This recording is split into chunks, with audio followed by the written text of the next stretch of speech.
Tem histórias que a gente ouve e pensa, isso não pode ser verdade. Mas quando acontece, num Brasil esquecido, longe das câmeras, onde palavra ainda vale mais que papel, aí a gente entende que justiça às vezes demora, mas quando chega, chega inteira. Essa é a história de um caipira que perdeu tudo, virou nada e voltou como tudo. E no final, quando você descobrir o que ele guardou por 11 anos, você vai entender que vingança e dignidade são coisas bem diferentes. Fica até o fim.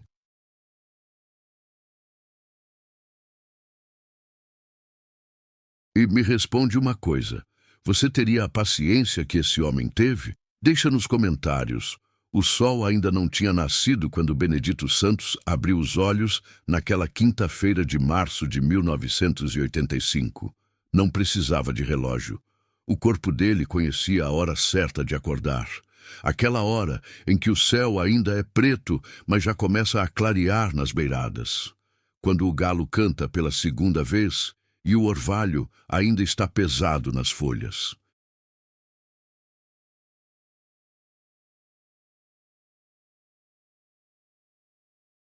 Benedito se levantou da cama estreita, os pés descalços, tocando o chão de terra batida. A casa era simples. 4 paredes de pau a pique, teto de sapé, uma mesa, 2 cadeiras, um fogão a lenha que ainda guardava a brasa da noite anterior. Não tinha muito, mas era dele. Ou pelo menos ele achava que era. Aos 28 anos, Benedito carregava no rosto a marca de quem trabalha desde criança.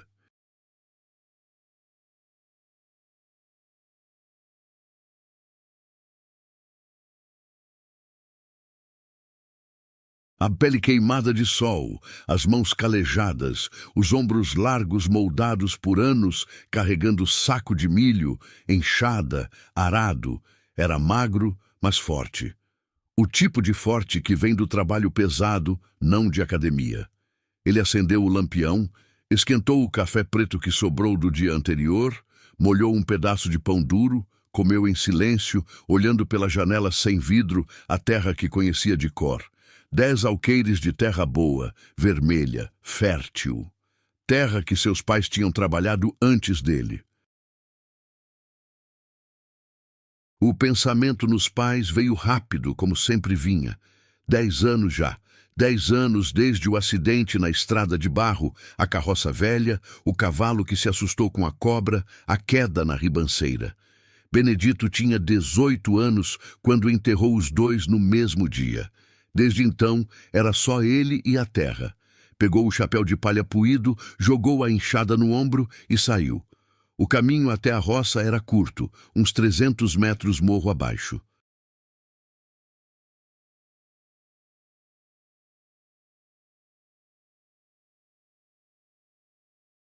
A plantação de milho estava bonita, os pés altos, as espigas começando a encher. Ia ser uma colheita boa. Benedito sentiu aquela satisfação quieta de quem sabe que fez o trabalho direito. Trabalhou até o sol esquentar de verdade, quando o suor já molhava a camisa inteira. Foi então que ouviu o barulho do motor. Levantou a cabeça, fazendo sombra com a mão. Uma caminhonete Ford azul vinha pela estrada de terra, levantando poeira vermelha. Benedito franziu a testa. Não esperava visita. Ninguém passava por ali sem razão.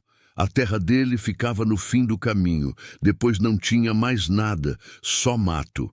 A caminhonete parou em frente à casa. Desceram 3 homens. 2 eram capangas, o tipo que a gente reconhece de longe. Ombros largos, armas na cintura, jeito de quem está acostumado a resolver problema no braço. O terceiro era diferente. Terno bege, chapéu panamá, pasta de couro na mão, cara de cidade. Benedito largou a enxada e foi caminhando devagar, limpando as mãos na calça. O coração já tinha começado a bater mais rápido, aquele instinto de bicho que sente perigo. Benedito Santos? O homem do terno perguntou, abrindo a pasta.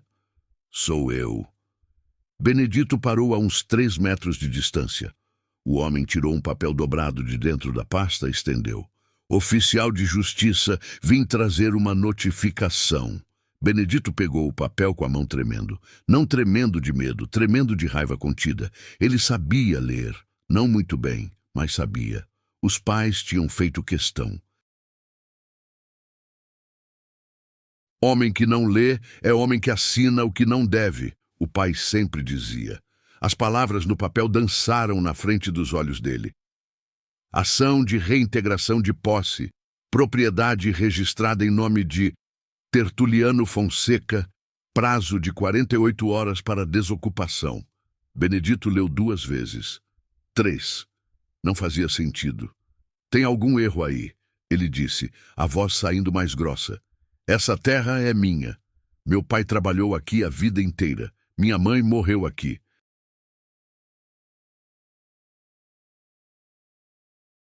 O oficial de justiça suspirou, como se tivesse ouvido aquilo 1000 vezes.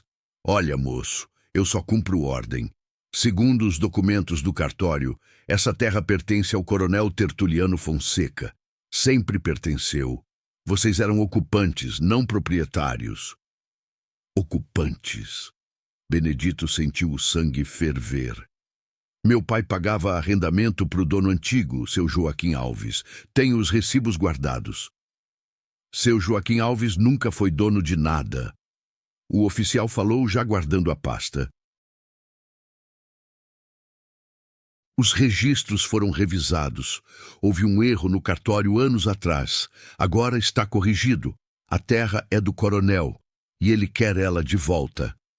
Um dos capangas cuspiu no chão, perto da bota de Benedito. O outro riu baixo. Benedito olhou para os 3 homens, depois para o papel na mão, depois para a terra. A terra que ele tinha arado, semeado, colhido. A terra onde ainda tinha marcas da carroça do pai. A terra que tinha o pé de jabuticaba que a mãe plantou quando ele nasceu. Eu não vou sair. Ele disse a voz firme. O oficial de justiça fez um barulho com a boca, alguma coisa entre pena e impaciência. Rapaz, não complica. Você tem 48 horas. Se não sair por bem, vai sair por mal. E aí vai ser pior. Eu vou na cidade, Benedito respondeu. Vou procurar um advogado. Isso está errado. O capanga da esquerda deu um passo à frente, mas o oficial segurou. Pode procurar, mas não vai adiantar. Papel tá tudo certinho, registrado, carimbado. E advogado custa caro, rapaz.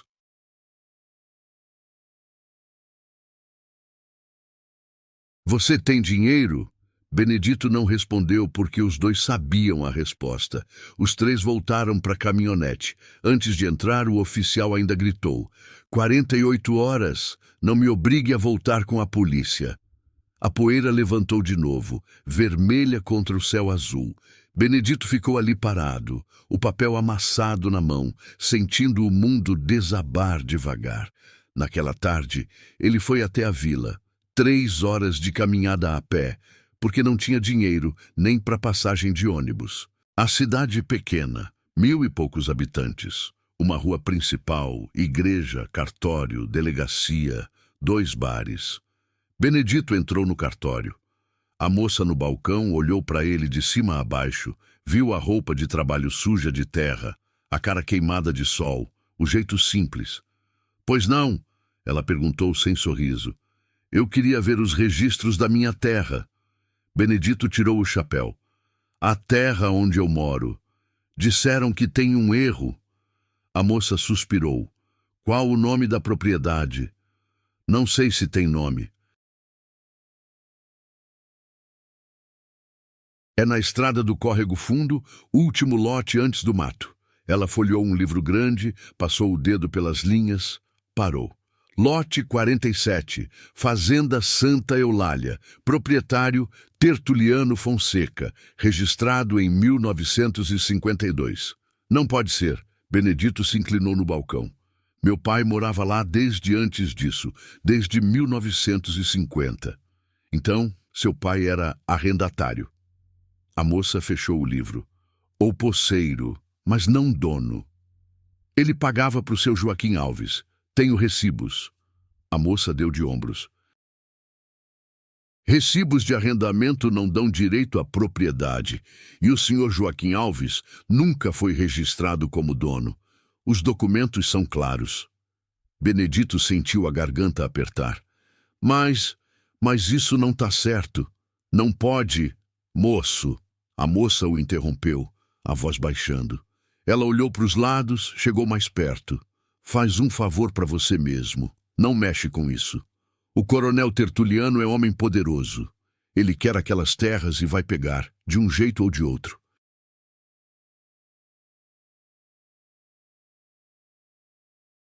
Você é sozinho, não tem família, não tem dinheiro, não adianta lutar. Benedito olhou nos olhos dela e viu algo que doeu mais que a notificação. Viu pena. Viu a confirmação de que ele era pequeno demais, fraco demais, invisível demais para importar. Saiu do cartório sentindo as pernas bambas.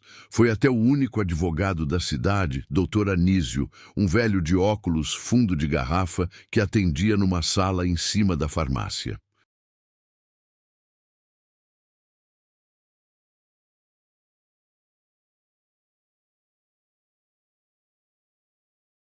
O advogado ouviu a história, olhou os recibos que Benedito trouxe, balançou a cabeça.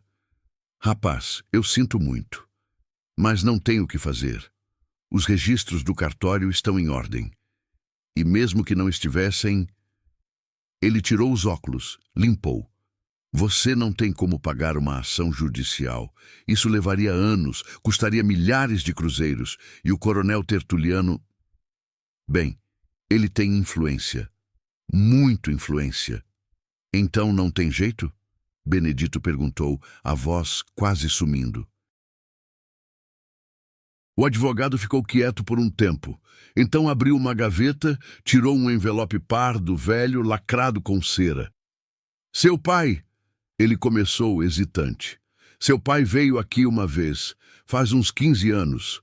Ele estava preocupado, desconfiava que alguma coisa estava errada com os papéis da terra. Me pediu para guardar isso. Disse que se algum dia acontecesse alguma coisa com ele, eu deveria dar para o filho dele. Benedito pegou o envelope com as mãos tremendo. O que é? Eu não sei.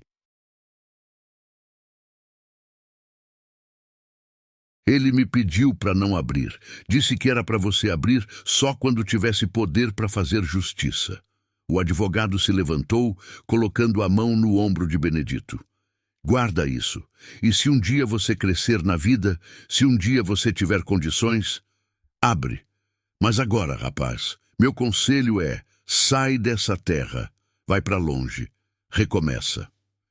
Benedito saiu dali com o envelope debaixo do braço, andando pelas ruas de terra da cidade pequena.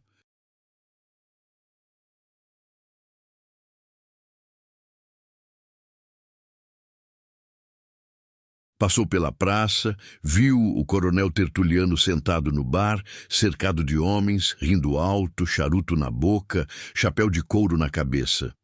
Seus olhos se encontraram por um segundo. O coronel parou de rir, olhou Benedito de cima a baixo e voltou a rir ainda mais alto, como se tivesse visto a piada mais engraçada do mundo. Benedito abaixou a cabeça e continuou andando. Na volta para casa, a caminhada de 3 horas pareceu 3 dias. Quando chegou, já era noite.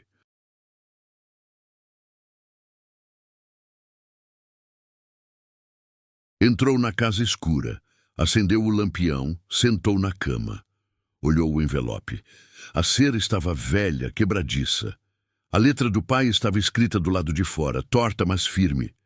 Para meu filho Benedito, só abra quando puder fazer justiça. Benedito guardou o envelope debaixo do colchão. Não ia abrir. Não agora, porque agora ele não tinha poder nenhum.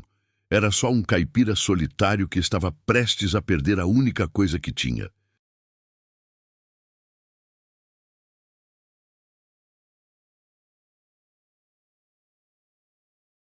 Passou a noite inteira acordado, sentado na porta da casa, olhando a terra à luz da lua. Lembrou do pai ensinando ele a plantar. A terra não mente, filho. Homem mente, papel mente, mas a terra não. Lembrou da mãe no leito de morte, segurando a mão dele com força que não tinha mais.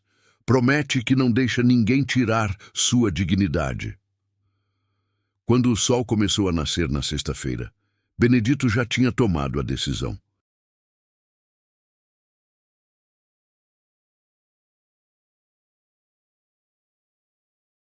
Ele pegou a mala velha de couro, colocou 3 mudas de roupa, o envelope do pai, os 200 cruzeiros que tinha guardado, a foto dos pais e uma chave. A chave enferrujada da casa. Olhou para ela na palma da mão, apertou com força. Eu volto, ele disse para o vazio. Um dia eu volto. E quando voltar vai ser diferente. Não esperou as 48 horas. Saiu naquela mesma manhã, enquanto o orvalho ainda molhava o capim. Caminhou pela estrada de terra sem olhar para trás, porque se olhasse ia quebrar. A chuva começou a cair quando ele estava chegando na estrada principal. Chuva grossa, fria, que encharcou tudo. Benedito levantou o rosto para o céu e deixou a água lavar o que quisesse lavar. Mas a promessa ficou, grudada no peito, firme como raiz. Um dia ele voltaria, e quando voltasse o mundo ia saber que caipira também tem memória. E dignidade não se rouba.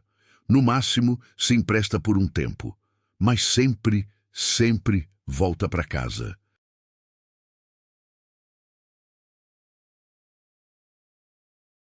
O ônibus para o sul saiu às 6 da manhã de uma rodoviária pequena, 3 cidades depois da dele.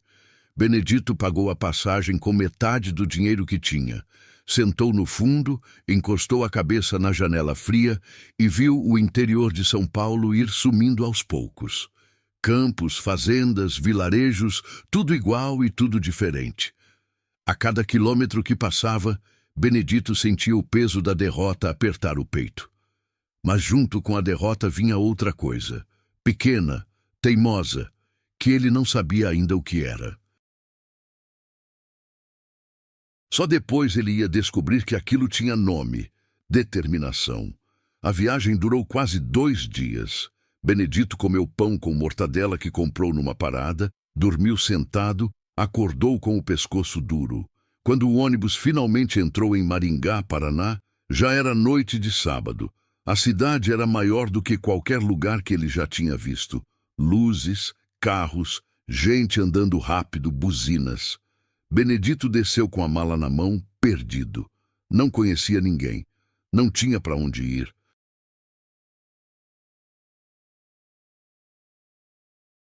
Tinha 100 cruzeiros no bolso e um endereço anotado num papel amarrotado. Frigorífico São Judas Tadeu, Avenida Colombo. Foi andando. Perguntou 3 vezes o caminho. Quando chegou no frigorífico, era quase meia-noite. O lugar era imenso, galpões compridos de metal, cheiro forte de sangue e desinfetante, barulho de máquinas mesmo àquela hora. Na portaria, um vigia velho olhou para ele desconfiado. Tá procurando o que a essa hora, rapaz? Trabalho. Benedito respondeu direto. O vigia riu. Trabalho não se arranja de madrugada. Volta segunda de manhã, fala com o gerente. Não tenho onde dormir até segunda. Benedito falou sem vergonha, porque vergonha naquele momento era luxo que ele não podia ter. O vigia ficou olhando para ele, medindo. Deve ter visto algo, alguma coisa na cara daquele caipira magro e encharcado de chuva que fez ele amolecer. Tem um alojamento aqui para os peão de fora. Normalmente só entra quem já trabalha, mas... Ele suspirou. Vou fingir que não te vi. Entra, pega um colchão vazio, dorme. Mas segunda tu some antes do gerente chegar ou eu perco meu emprego. Benedito agradeceu com um aceno de cabeça e entrou. O alojamento era um galpão adaptado. Uns 40 colchões finos no chão, homens roncando, cheiro de suor e cigarro. Benedito achou um canto, deitou vestido mesmo, abraçou a mala. Não dormiu. Ficou olhando o teto de zinco, ouvindo a chuva bater. Pensou no pai, na mãe, na terra vermelha que agora tinha outro dono. Pensou no coronel rindo no bar. E pensou na promessa. Eu volto. Na segunda de manhã, Benedito acordou antes de todo mundo, lavou o rosto num tanque que tinha no fundo do alojamento, vestiu a camisa menos amassada que tinha. Às 7 em ponto, estava na porta do escritório do frigorífico. O gerente era um homem baixo, barrigudo, de óculos, chamado Valdemar. Olhou para Benedito com aquela cara de quem já viu 1000 iguais.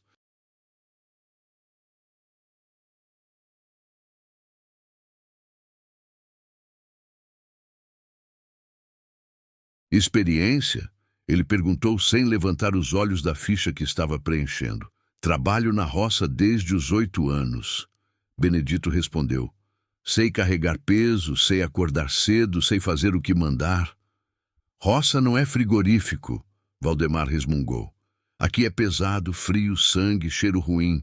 Muito peão desiste na primeira semana. Eu não desisto. Valdemar finalmente levantou os olhos. Confiante, hein? Não é confiança, é necessidade. Algo naquela resposta fez o gerente parar.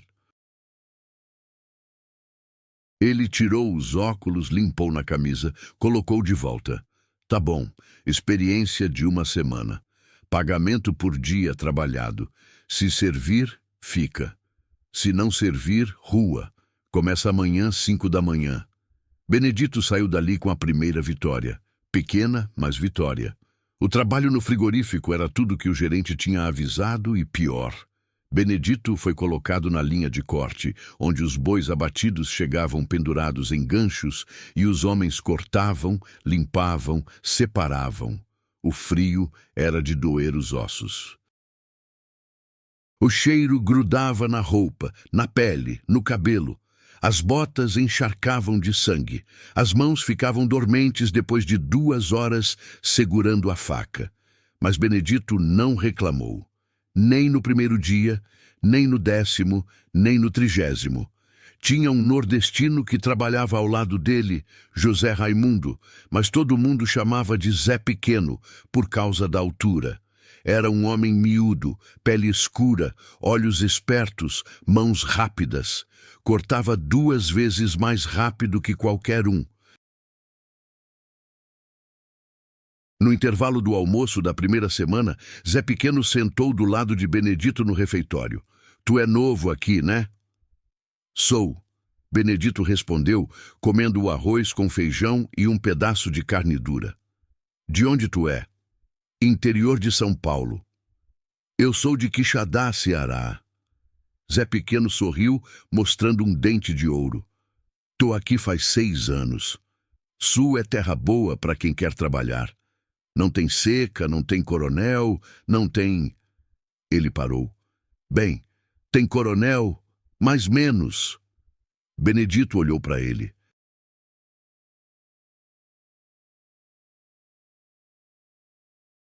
E você veio sozinho?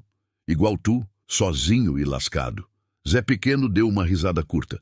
Mas aqui, irmão, a gente faz família com quem tá do lado. Nós, migrante, nós é tudo irmão de luta.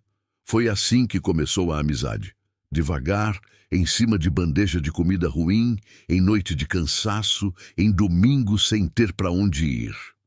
Zé Pequeno ensinou Benedito a ler melhor, sentado no alojamento, usando o jornal velho.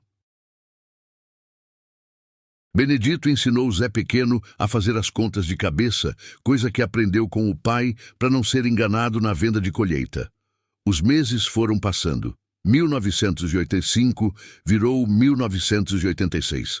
Benedito guardava quase todo o salário. Não bebia, não fumava, não gastava com mulher. Comia no refeitório, dormia no alojamento, trabalhava 6 dias por semana. No domingo, caminhava pela cidade, olhava as lojas, via famílias passeando na praça. Às vezes, a saudade batia forte, uma saudade física, como fome. Saudade da terra vermelha, do cheiro de mato depois da chuva, do silêncio da roça. Mas junto com a saudade vinha a raiva, e a raiva alimentava a promessa. Foi num desses domingos, já em 1987, que aconteceu algo que mudou o rumo. Benedito estava sentado num banco da praça, quando viu um cara distribuindo panfletos. O cara era jovem, de óculos, camisa social, jeito de estudante. Curso de Gestão e Administração para Trabalhadores. Aulas aos sábados à tarde. Gratuito. Benedito pegou o panfleto, leu 2 vezes. "É sério isso?" ele perguntou. O rapaz sorriu. "Sério. É um projeto da Igreja Católica com o sindicato. Ensinar o trabalhador a não ser explorado, a entender de números, de direitos, de organização." Benedito dobrou o panfleto, guardou no bolso. No sábado seguinte estava lá. A sala era pequena, umas 20 cadeiras, quadro negro, professor magro que fumava sem parar.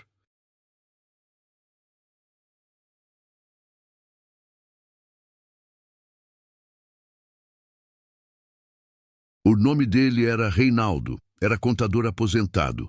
Dava aula de graça porque acreditava que conhecimento era revolução silenciosa. "Trabalho não é só força", ele disse na primeira aula. "Trabalho é entender o que você vale, quanto você produz, quanto eles lucram em cima de você. E quando você entende isso, você para de ser peça, você vira jogador." Benedito absorveu aquilo como terra seca absorve chuva.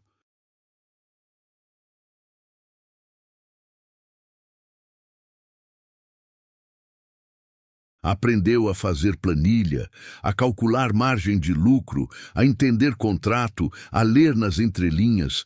Começou a ver o frigorífico com outros olhos. Via onde tinha desperdício, onde tinha falha, onde dava para melhorar. Um dia, já em 1989, o gerente Valdemar estava desesperado. Uma carga inteira de carne tinha estragado porque o caminhão frigorífico quebrou no meio do caminho e ninguém tinha percebido a tempo. Benedito estava passando pelo escritório quando ouviu a gritaria. Bateu na porta. "Seu Valdemar, posso falar uma coisa?" O gerente olhou para ele irritado. "Fala rápido, Benedito, não tô para conversa. Eu sei por que o caminhão quebrou e sei como evitar que aconteça de novo." Valdemar parou. "Como assim?" Benedito explicou. Tinha reparado que o motorista não checava a temperatura do baú antes de sair. Tinha reparado que não tinha um sistema de alerta caso a temperatura subisse. Tinha reparado que ninguém acompanhava a rota.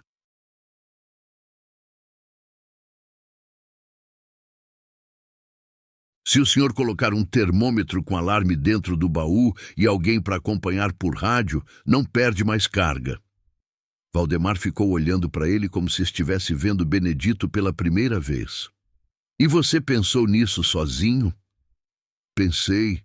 Eu fico observando as coisas. Você... Você fez o curso do Reinaldo, não fez?" "Fiz. E continuo fazendo."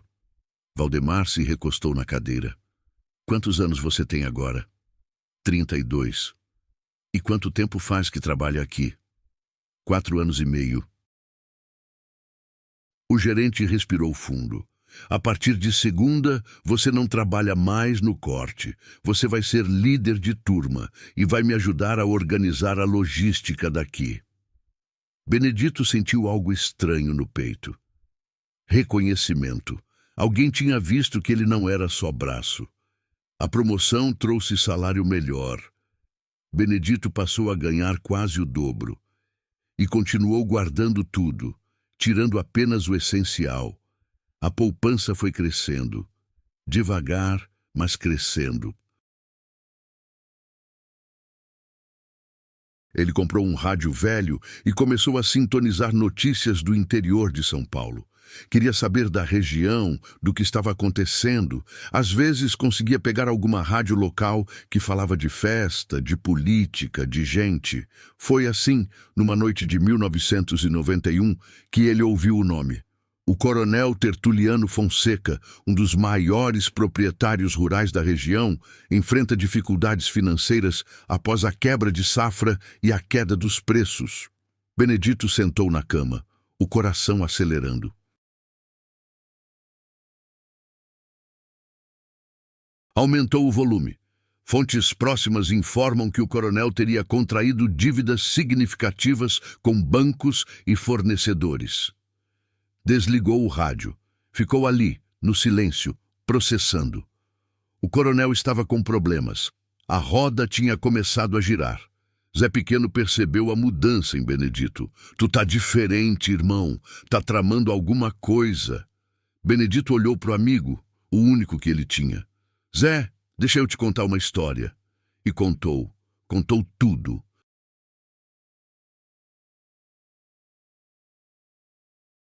A terra, os pais, a expulsão, o coronel, a promessa. Zé Pequeno ficou quieto, depois assentiu devagar. E tu vai voltar. Vou, quando tiver condição. Quanto tu tem guardado? Quase 20.000. Zé Pequeno assobiou. É dinheiro, mas não é dinheiro para comprar terra, não. Eu sei, mas é começo. E se o coronel tá endividado? Benedito deixou a frase no ar. Zé Pequeno sorriu, o dente de ouro brilhando. Tu é paciente, viu? 6 anos guardando, esperando, eu não teria essa paciência. Não é paciência, Benedito falou lembrando da resposta que tinha dado para o gerente anos atrás. É necessidade. Os anos seguintes foram de observação. Benedito subia na hierarquia do frigorífico. Virou gerente de turno em 1993. Aprendeu a negociar com fornecedores, a fechar contratos, a conversar de igual para igual com gente de terno e gravata. Não era mais o caipira magro e perdido que tinha chegado de ônibus.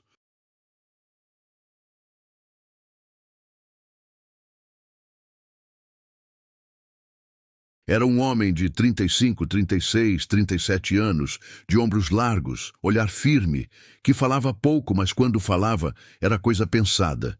E continuava guardando, continuava ouvindo o rádio, continuando esperando. Em 1995, Zé Pequeno sofreu um acidente no frigorífico. Um gancho se soltou, acertou ele na cabeça. Foi rápido. Os médicos tentaram, mas não teve jeito. Benedito enterrou o amigo num cemitério simples de Maringá. Era só ele no enterro, mais o padre, mais 2 colegas do frigorífico. Quando todo mundo foi embora, Benedito ficou ali, em pé, na frente da cova. Você me ensinou a ler melhor, Zé. Me ensinou que migrante é irmão de luta. Me ensinou que a gente faz família onde tá. A voz dele falhou. E eu vou sentir sua falta todo dia. 3 dias depois, o advogado de Zé Pequeno chamou Benedito. Seu José deixou testamento. Não tinha família, então deixou tudo para o senhor. São 12.000 reais na poupança e um bilhete.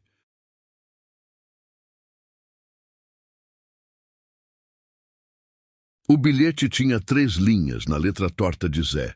Irmão Benedito, usa esse dinheiro para voltar para sua terra. Eu não consegui voltar para minha, mas tu consegue. Faz por nós 2. Benedito segurou o papel e sentiu algo quebrar por dentro. Chorou ali mesmo, na frente do advogado, sem vergonha. Chorou por Zé, pelos pais, pelos 10 anos longe de casa, pela terra que ainda não era dele. Quando parou de chorar, fez as contas. Com o dinheiro dele mais o de Zé, tinha quase 40.000 reais.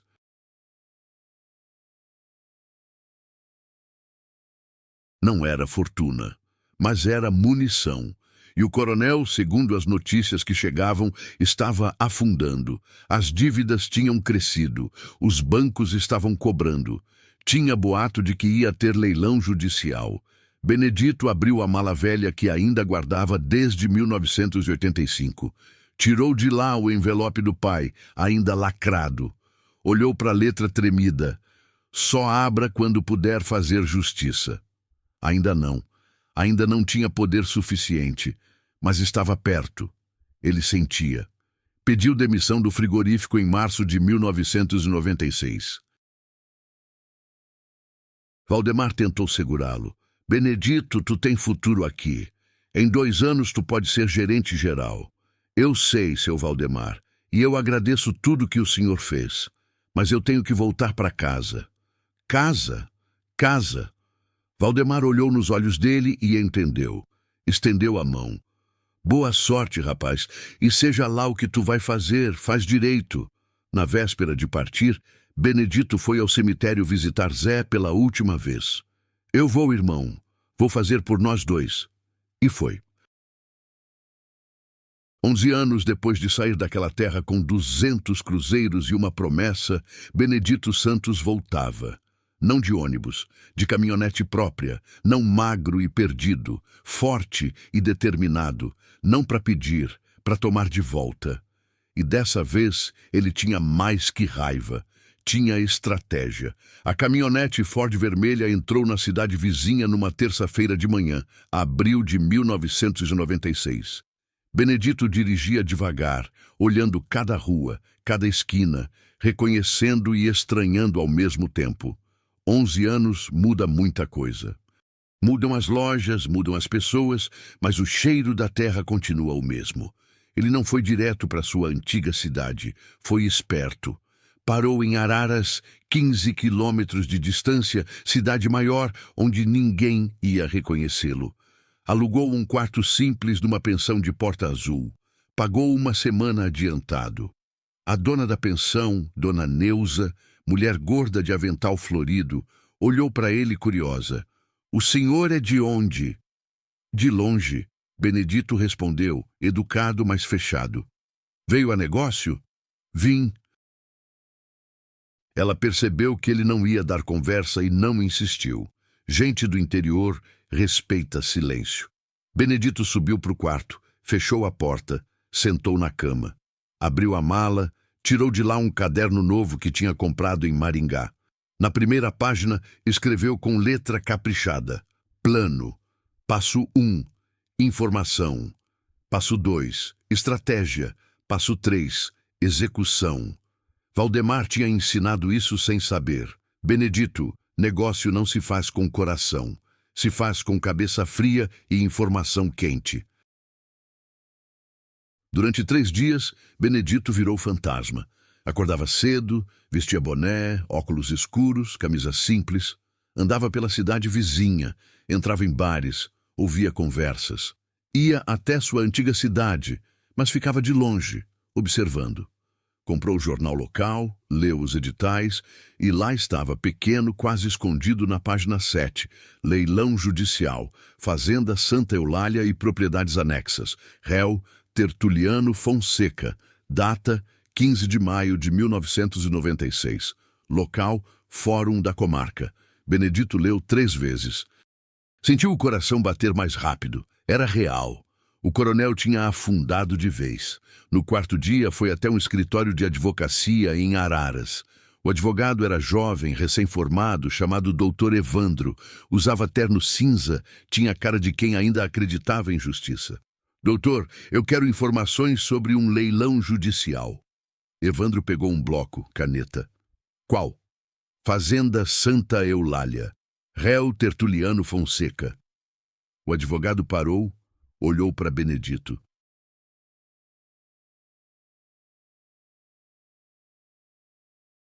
O senhor conhece o coronel Tertuliano? Conheço. É perigoso mexer com ele. Mesmo ele estando quebrado, ainda tem pistoleiro, ainda tem influência. Eu não perguntei se é perigoso. Perguntei se o senhor pode me dar informação. Evandro estudou Benedito por alguns segundos. Viu algo na postura dele, na firmeza do olhar, que fez ele decidir. Posso, mas vai custar. Quanto? R$ 500. Benedito tirou o dinheiro do bolso. Contou, colocou na mesa. Quero saber tudo. Quanto de dívida, quem são os credores, quanto vale a terra, quem pode dar lance, quanto tem que ter de entrada. Evandro pegou o dinheiro. Volta amanhã. No dia seguinte, Benedito voltou. Evandro tinha uma pasta cheia de papéis. Tertuliano Fonseca deve R$ 2.300.000. Bancos, fornecedores, trabalhadores. A fazenda toda será leiloada.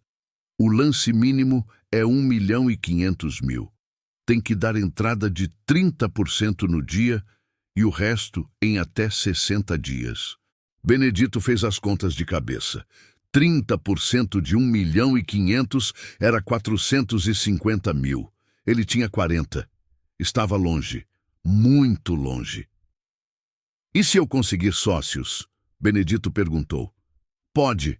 Leilão aceita consórcio, mas tem que apresentar garantias que tem o dinheiro. Benedito saiu de lá com a pasta debaixo do braço e a cabeça trabalhando. Precisava de ajuda. De gente com dinheiro. De gente que acreditasse nele. Voltou para Maringá de ônibus, deixou a caminhonete guardada. Foi direto para o frigorífico. Valdemar estava no escritório, igual sempre, óculos fundo de garrafa, pilhas de papel. Benedito! Ele se levantou surpreso. Pensei que tu tinha sumido de vez.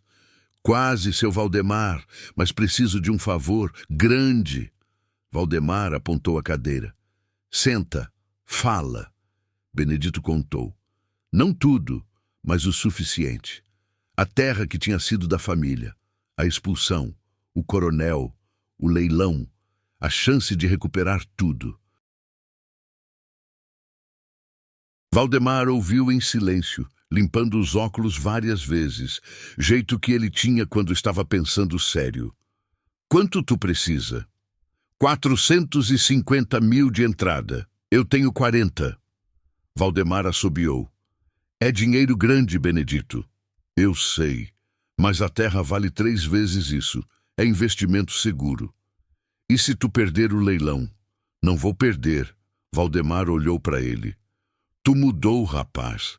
Não é mais aquele caipira assustado que chegou aqui. A dor ensina. O gerente ficou quieto por um tempo longo. Depois abriu a gaveta, pegou um talão de cheques. Eu empresto 100 mil. Sem juros, tu paga quando puder. Benedito sentiu a garganta apertar. Seu Valdemar, não me agradece. Tu me economizou mais que isso em todos esses anos com tuas ideias. Ele assinou o cheque e entregou, mas ainda está longe dos 450. Eu sei, mas é começo. Benedito passou os próximos 15 dias numa correria silenciosa. Foi atrás de gente que conhecia. Um fornecedor do frigorífico que ele tinha ajudado uma vez entrou com 50 mil. O dono de uma transportadora que Benedito tinha dado consultoria entrou com 80 mil. Um sindicato de trabalhadores rurais que Benedito conheceu através do professor Reinaldo entrou com 120 mil. Cada um deles acreditou não só no negócio, acreditou nele. No dia 10 de maio, Benedito voltou para Araras. Tinha 390 mil. Ainda faltava 60. Foi até o banco. Pediu para falar com o gerente. Apresentou os documentos, as garantias dos sócios, os papéis do leilão. Eu preciso de um empréstimo de 60 mil reais. O gerente, homem magro de bigode fino, analisou tudo com cuidado. Seu histórico é limpo. Nunca teve dívida. Trabalhou 11 anos no mesmo frigorífico. Os sócios têm boas garantias. Ele pausou. Mas 60 mil sem garantia real é arriscado para nós.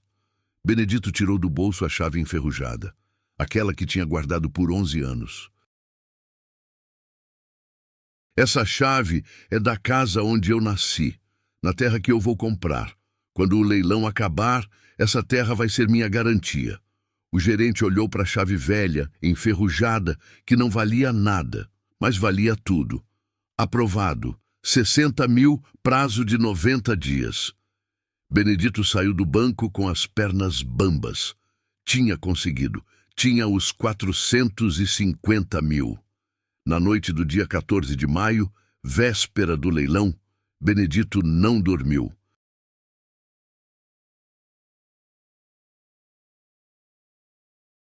Ficou sentado no quarto da pensão, olhando pela janela, vendo a lua cheia iluminar a rua vazia. Pegou o envelope do pai, ainda lacrado. Só abra quando puder fazer justiça. Amanhã. Amanhã ele ia ter poder. Pela primeira vez em 11 anos, Benedito abriu o envelope. Dentro tinha uma certidão antiga, amarelada, certidão de propriedade rural, datada de 1948, registrada no antigo cartório. O nome do proprietário, Joaquim Santos, pai de Benedito, e tinha uma carta, na letra tremida do pai. Benedito leu com os olhos enchendo. Filho, se você está lendo isso, é porque eu já não estou mais aqui e porque algo ruim aconteceu com nossa terra. Essa certidão prova que essa terra sempre foi nossa. Comprei em 1948 do dono anterior, seu Tomás Andrade, tudo certinho. Mas tem gente poderosa querendo essa terra, gente que mexe com cartório, que muda registro, que faz papel falso. Eu não tenho força para brigar com eles. Mas você, filho, você é forte.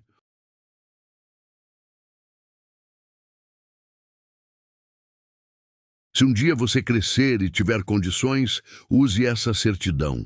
Mostre que eles mentiram e retoma o que é nosso, não por orgulho, por dignidade, porque essa terra tem o suor da sua mãe, o meu, e um dia vai ter o seu. Não deixa morrer em vão. Seu pai, Joaquim. Benedito segurou o papel com as mãos tremendo. A terra sempre tinha sido deles.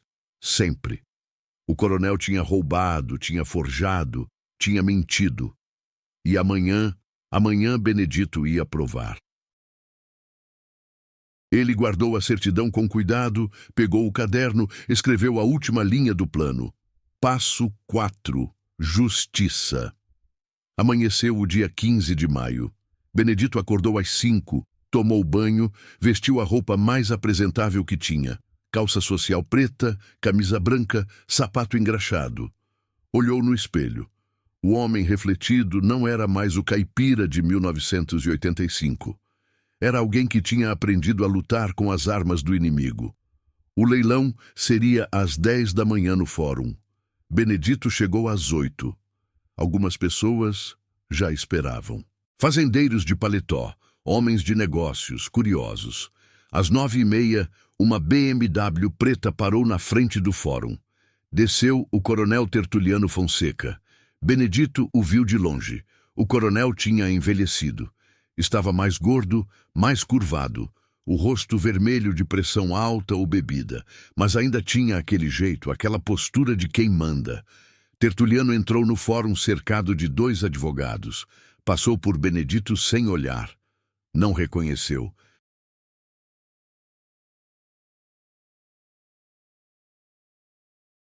Como ia reconhecer?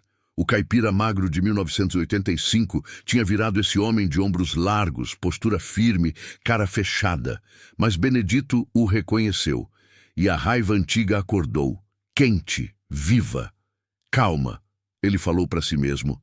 Cabeça fria. 10 horas em ponto. O leiloeiro, homem baixo, de voz estridente, começou. Leilão judicial da Fazenda Santa Eulália e anexos. Lance mínimo, R$ 1.500.000. Quem dá o primeiro lance? Silêncio. 1.500.000. Benedito disse, voz firme. Todo mundo virou. O coronel Tertuliano olhou, tentando identificar quem era. 1.600.000. Outro homem deu lance. 1.700.000. Benedito contra-atacou. 1.800.000. 1.900.000. O salão ficou tenso. Benedito estava indo além do que tinha planejado, mas não podia parar agora. 2 milhões. O outro homem falou suando. Benedito respirou fundo. Não tinha 2 milhões. Se desse esse lance, teria que conseguir mais dinheiro em 60 dias.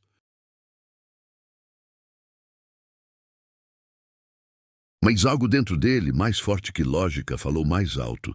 2.100.000. O outro homem balançou a cabeça. Desistiu. Alguém dá mais? O leiloeiro perguntou 3 vezes. Silêncio.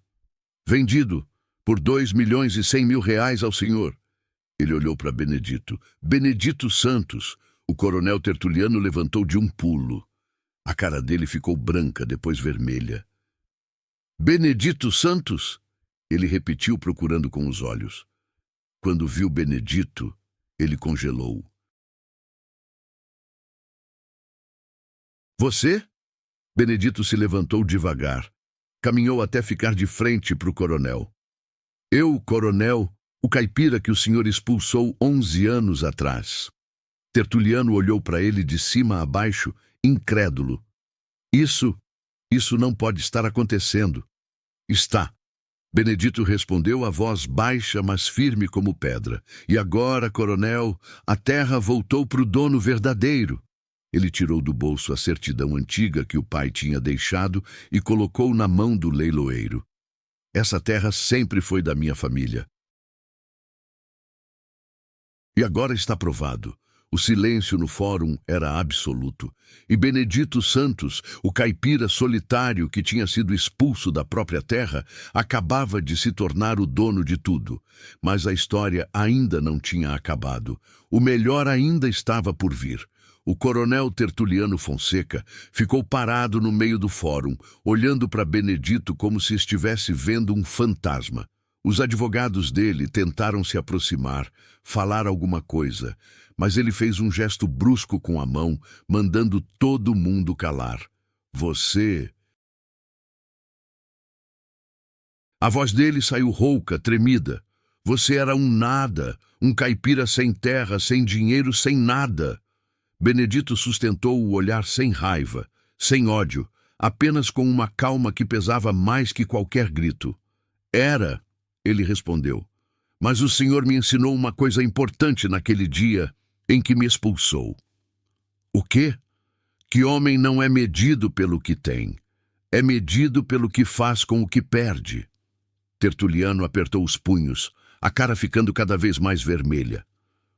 Eu vou derrubar isso. Vou provar que esse leilão foi fraudado. Vai nada, coronel. Benedito o interrompeu, a voz firme, mas sem agressividade. O senhor já perdeu, e perdeu do mesmo jeito que fez meu pai perder. Com papel, com registro, com lei. A diferença é que dessa vez a lei está do lado certo. Um dos advogados do coronel se aproximou do leiloeiro, checou os documentos, a certidão que Benedito tinha apresentado. Leu, releu, depois olhou para o coronel e balançou a cabeça devagar. Não tinha o que fazer. Estava tudo legal. Tertuliano deu 2 passos na direção de Benedito. Os 2 capangas que estavam com ele se moveram também, mas Benedito não recuou 1 centímetro. Você acha que ganhou? O coronel falou baixo, ameaçador.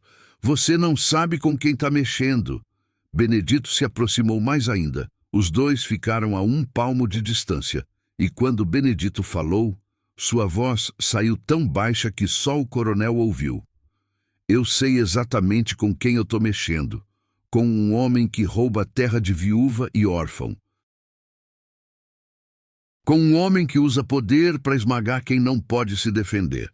Mas o senhor esqueceu uma coisa. Caipira tem memória longa. E paciência ainda mais longa. Tertuliano tremeu. Não de raiva, mas de algo que ele não sentia fazia muito tempo. Medo. O senhor tem 10 dias para desocupar a sede da fazenda. Benedito continuou. Pode levar seus pertences. Só isso. O resto fica. Ele se afastou, virou as costas e foi até o balcão do leiloeiro assinar os papéis. O coronel Tertuliano Fonseca saiu do fórum cambaleando, um homem destruído. Benedito assinou o documento de arrematação com a mão firme. Pagou a entrada de R$630 mil, tendo que dar o lance extra de 100 mil que não tinha planejado. Ficou com prazo de 60 dias para pagar o restante. Quando saiu do fórum, tinha um pequeno grupo de curiosos esperando do lado de fora.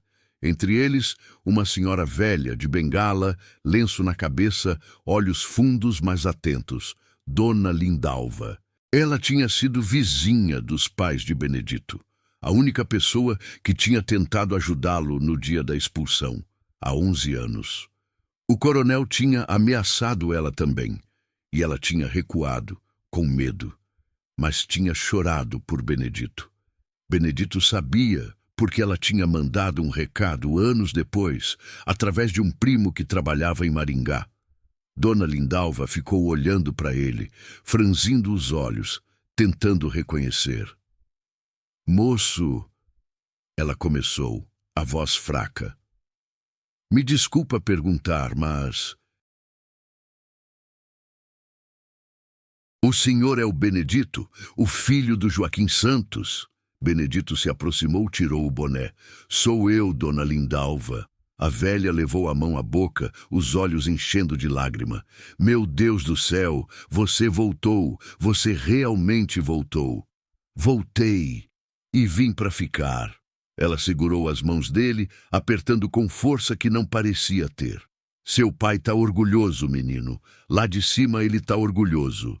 Benedito sentiu a garganta apertar, mas se segurou.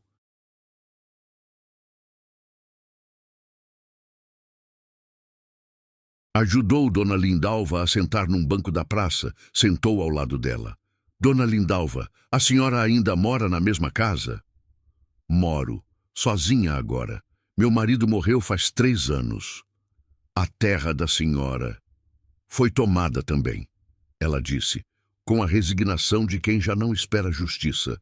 2 anos depois que você saiu, mesma história, papel falso, registro mudado. Fui morar numa casinha emprestada na beira da cidade.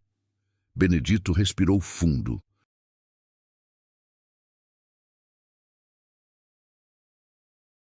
E as outras famílias, os pequenos produtores que moravam por ali, mesma coisa. O coronel tomou tudo. Hoje tem 12 famílias trabalhando na fazenda dele, na terra que era deles mesmos. Trabalham de empregado na própria terra. Benedito ficou quieto, processando. Depois perguntou, essas famílias têm onde ir se forem mandadas embora? Dona Lindalva olhou para ele, assustada. Não, a maioria tem filho pequeno, não tem dinheiro guardado. Se saírem, vão para a rua. Benedito assentiu, como se estivesse decidindo algo. Dona Lindalva, quero que a senhora faça um favor para mim. Qualquer coisa, meu filho. Reúne essas 12 famílias. Hoje à noite, lá na igreja. Eu quero conversar com todo mundo. A velha franziu a testa. Você vai mandar eles embora? Não, vou fazer o contrário. Naquela noite, a igreja pequena estava cheia.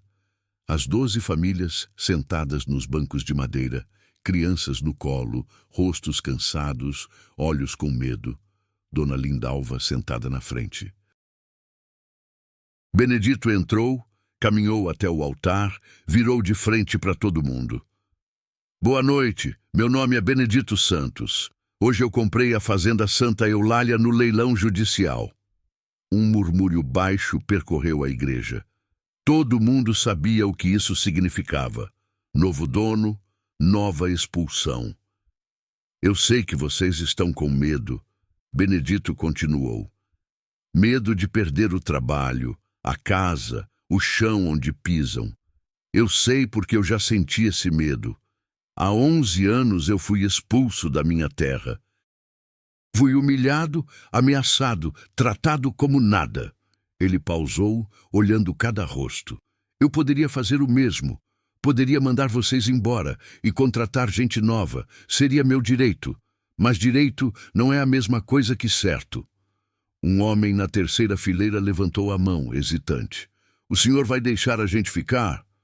Vou, Benedito respondeu. Mas não como empregados, como parceiros. Silêncio confuso. Eu vou dividir a fazenda, Benedito explicou. Cada família que quiser ficar vai ganhar um lote. 2 alqueires por família. A escritura vai ter o nome de vocês. Vai ser de vocês de verdade. Não emprestado, não arrendado. Dono mesmo. O silêncio virou espanto. Uma mulher começou a chorar. Outra balançou a cabeça, incrédula. Mas tem condições. Benedito levantou a mão. Primeiro, tem que trabalhar. Não vou dar terra para quem não quer suar. Segundo, a gente vai trabalhar junto. Plantação grande a gente faz coletivo. Divide o lucro por igual.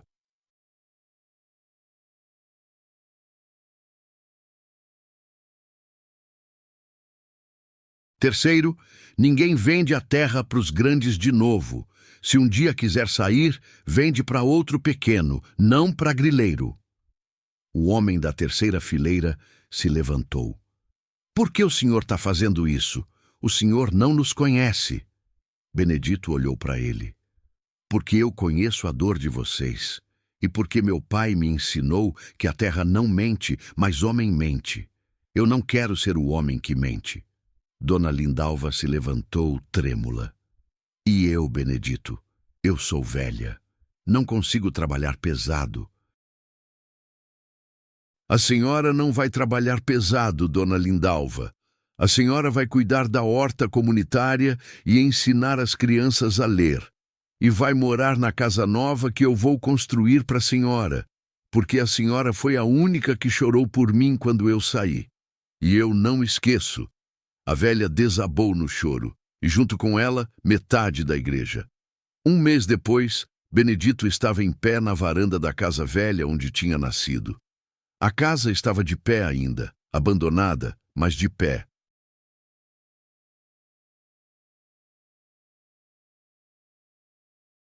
Ele abriu a porta com a chave enferrujada que tinha guardado por 11 anos. A chave girou com dificuldade, mas girou. Dentro, tudo estava coberto de poeira, teias de aranha, cheiro de mofo. Mas era a casa, a mesma mesa onde o pai sentava, o mesmo fogão onde a mãe cozinhava. Benedito limpou a mesa com a mão, sentou numa cadeira velha e, pela primeira vez em 11 anos, chorou. Chorou pelos pais, chorou por Zé Pequeno, chorou pelos anos de solidão, de luta, de saudade, e chorou também de alívio. Porque tinha conseguido, tinha voltado, não como o mesmo homem, mas como o homem melhor. 3 meses depois, a fazenda estava irreconhecível. As 12 famílias tinham seus lotes demarcados, cercados, com escritura registrada. A plantação coletiva de milho estava bonita. A horta comunitária de Dona Lindalva alimentava todo mundo. Benedito construiu uma casa nova para ele, simples, mas digna, e deixou a casa velha de pé, como lembrança. Uma tarde, ele estava sentado na varanda nova quando viu uma BMW velha, amassada, parar na entrada da fazenda. Desceu o coronel Tertuliano, magro, curvado, envelhecido 10 anos em 3 meses. Benedito se levantou, ficou esperando. Tertuliano caminhou devagar até a varanda. Parou no pé da escada sem subir. Eu vim pedir uma coisa, ele disse, a voz sem força nenhuma. Fala, me deixa trabalhar aqui. Benedito ficou em silêncio. Eu tô quebrado. Tertuliano continuou. Perdi tudo. Casa, carro, respeito. Meus filhos não falam comigo. Não tenho para onde ir. Não sei fazer nada a não ser trabalhar na terra. Benedito desceu a escada devagar. Ficou de frente para o velho coronel. O senhor quer trabalhar para mim? Quero. Qualquer coisa. Eu aceito qualquer coisa. Benedito olhou para ele por um tempo longo. Depois disse, eu vou te dar trabalho, mas não por pena, porque eu aprendi que vingança não traz ninguém de volta.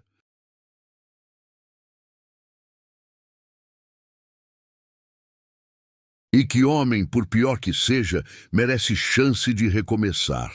Tertuliano levantou os olhos incrédulo. Você vai... Vou, mas o senhor vai trabalhar igual todo mundo, sem privilégio, sem moleza, e vai aprender uma coisa que nunca aprendeu. Respeito. O velho coronel assentiu, a cabeça baixa. Obrigado. Não me agradeça. Agradeça meu pai, que me ensinou que dignidade não se rouba, só se conquista. 6 meses depois, a Fazenda Santa Eulália era exemplo na região. Produtiva, organizada, justa. Benedito não ficou rico, mas ficou digno, e isso valia mais. Numa manhã de domingo, ele estava caminhando pela terra quando encontrou Dona Lindalva na horta, ensinando 3 crianças a plantar alface. Bom dia, meu filho. Ela sorriu.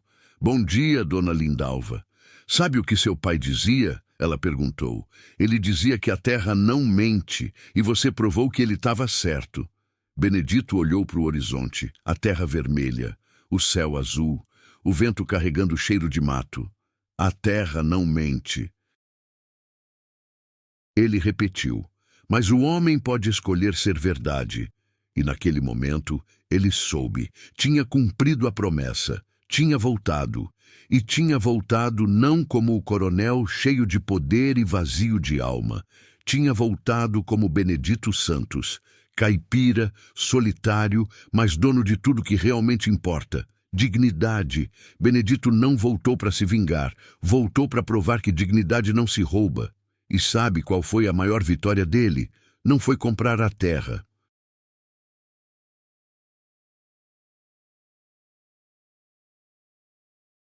Foi olhar no espelho e reconhecer o mesmo homem que saiu, só que mais forte. Agora me diz, o que mais te impactou nessa história?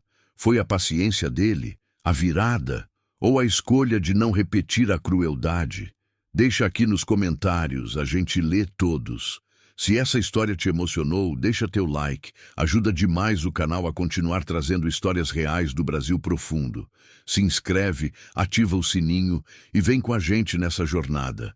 A próxima história já está te esperando ali do lado. Até lá!